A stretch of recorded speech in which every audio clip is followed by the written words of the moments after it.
2015 India bulls అనే గుజరాత్ కంపెనీతోని. వీళ్ళు ఎంత దివ్యజ్ఞానులు, కాలజ్ఞానులు. బ్రహ్మం గారు తెలుసు కదా అధ్యక్ష, కాలజ్ఞానం చెప్పిండు. వాళ్ళ ముతాతలు ఉన్నారు అధ్యక్ష. 2015లోనే కేంద్ర ప్రభుత్వం నరేంద్ర మోడీ 2023-24 నాడు 50% ఉత్పత్తి చేయండి అని చెప్తారని ఊహించి ఆ రోజు సబ్ క్రిటికల్ టెక్నాలజీ కొన్నామని మాజీ మంత్రి గారి సభను తప్పుదో పట్టిస్తుంది అధ్యక్ష. వీళ్ళు సబ్ క్రిటికల్ టెక్నాలజీ కొని ఇండియా బుల్స్ దగ్గర కమిషన్ కొట్టింది 2015లో. 50% ఉత్పత్తి బొగ్గుతోని వాడుండి అని చెప్పింది 2023-24లో అధ్యక్ష. అది కూడా సూచన మాత్రమే, ఇదేమి ఒత్తిడి లేదు, ఇదేమి నిబంధన లేదు. ఎందుకు చెప్పిండ్రు? కాలుష్యాన్ని తగ్గించడం కోసము. ఈరోజు సోలారు ఇతర గ్రీన్ ఎనర్జీ వచ్చింది, అది వాడండి అని సూచన చెప్పారు.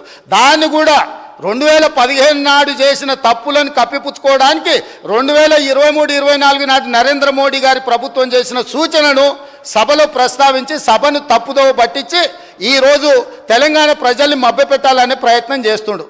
4వది అధ్యక్ష, కడపలో రాయలసీమ థర్మల్ పవర్ ప్రాజెక్ట్, విజయవాడలో థర్మల్ పవర్ ప్రాజెక్ట్, ఇట్లాంటి ఉమ్మడి రాష్ట్రంలో సమైక్య పాలనలో సీమాంధ్ర ముఖ్యమంత్రులు చేసిండ్రు కాబట్టే తెలంగాణ రాష్ట్రం తెచ్చుకున్నాం అధ్యక్ష.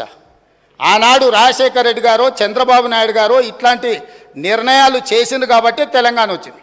ఆనాడు ఆ చంద్రబాబు నాయుడు గారితో మంత్రిగా అంటగాగి 610 జీవోనే వద్దు, అసలు మేధా సంపత్తి ఎక్కడున్నా వాడుకోవాలి అని చెప్పి మాట్లాడింది వాళ్ళ నాయకుడు కాదా? చంద్రబాబు నాయుడు పక్కలో చేరి చంద్రబాబు నాయుడుతో ఇవన్నీ చేయించింది వాళ్ళు కాదా? రాజశేఖర రెడ్డి గారి ప్రభుత్వంలో ఇప్పుడు లేచి ఎగురుతున్నాయన వార్డు మెంబర్ కాకపోయినా ఆ రాజశేఖర రెడ్డి గారే కదా మంత్రి చేసింది నిన్ను. పోతిరెడ్డిపాడు పొక్క పెద్దగా చేసినప్పుడు కడప జిల్లా ఇన్ఛార్జ్ మంత్రి ఎవరు అధ్యక్ష? కీర్తిశేషులు నాయన నరసింహారెడ్డి టీఆర్ఎస్ మంత్రి కాదా? రాజశేఖర రెడ్డి గారి పంచన చేరింది మీరు, చంద్రబాబు నాయుడు గారి పంచన చేరింది మీరు. ఈ తప్పిదాలకు మమ్మల్ని కాదు, మీరు బాధ్యులు. మేము ఆ ప్రభుత్వంలో ఉన్న మా నాయకులు కాంగ్రెస్, యూపీఏ కేంద్రంలో అధికారంలో ఉన్న, రాష్ట్రంలో అధికారంలో ఉన్న శాసనసభను, పార్లమెంటును స్తంభింపజేసి తెలంగాణ రాష్ట్రాన్ని సాధించిన పార్లమెంట్ సభ్యులు ఇక్కడ ఉన్నారు. ఇది మా నిబద్ధత. మీరు పదవుల కోసము పెదవులు మూసుకొని రాజశేఖర రెడ్డి మంత్రి పదవి ఇస్తే రాజశేఖర రెడ్డి దగ్గర ఊడిగం చేసింది మీరు. చంద్రబాబు నాయుడు గారు మంత్రి పదవులు ఇస్తే చంద్రబాబు నాయుడు గారి దగ్గర ఊడిగం చేసింది మీరు. మీరా మాకొచ్చి మా చిత్తశుద్ధిని ప్రశ్నించేది? తెలంగాణ బిల్లు వచ్చినప్పుడు ఆ ముందలి సీట్లో చంద్రబాబు నాయుడు గారు కూర్చున్నప్పుడు ఇప్పుడు ఆ మాగంటి గోపి కూర్చున్న అక్కడనే నిలబడ్డ అధ్యక్ష. నేను 53 నిమిషాలు తెలంగాణ రాష్ట్రం ఎందుకు కావాలి, సమైక్య రాష్ట్రంలో ఉమ్మడి పరిపాలనలో జరిగిన అన్యాయం మీద నిటారుగా నిలబడి అక్కడి నుంచి నేను మాట్లాడిన అధ్యక్ష. పునర్విభజన చట్టం వచ్చినప్పుడు ఆయనగా పక్కలో కూర్చుని ఆయన ఏడున్నాడు, ఆయన మాట్లాడింది కదా, తీయండి ఏం మాట్లాడిండు. నేను మాట్లాడింది తీయండి అధ్యక్ష.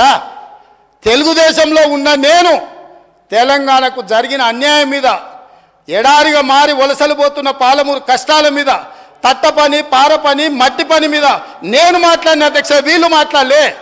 నేను ఇవాళ సూటిగా సవాలు విసురుతున్న అధ్యక్ష. ఇవాళ మీ ఎదురుగా పార్లమెంట్లో రికార్డులు తీయండి. పాలమూరులో ఊరు లేకపోయినా, పార్లమెంటులో నోరు తెరవకపోయినా ఇవాళ తెలంగాణ తెచ్చినానికి కేసీఆర్ గొప్పలు చెప్పుకుంటున్నాడు.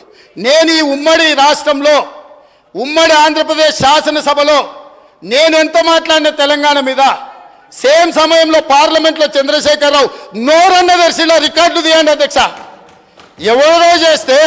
ఎవరో త్యాగం చేస్తే ఆ త్యాగాల పునాదుల మీద, ఆత్మ బలిదానాలు చేసుకున్న శవాల మీద అధికారంలోకి వచ్చిన వీళ్ళు ఈరోజు మమ్మల్ని అధ్యక్ష తప్పులు పట్టేది. చివరిగా ఇంకొక మాట అధ్యక్ష, ఒక జర్నలిస్టు గురించి మాట్లాడిండు. జర్నలిస్టు ఏదో పెడితే కేసు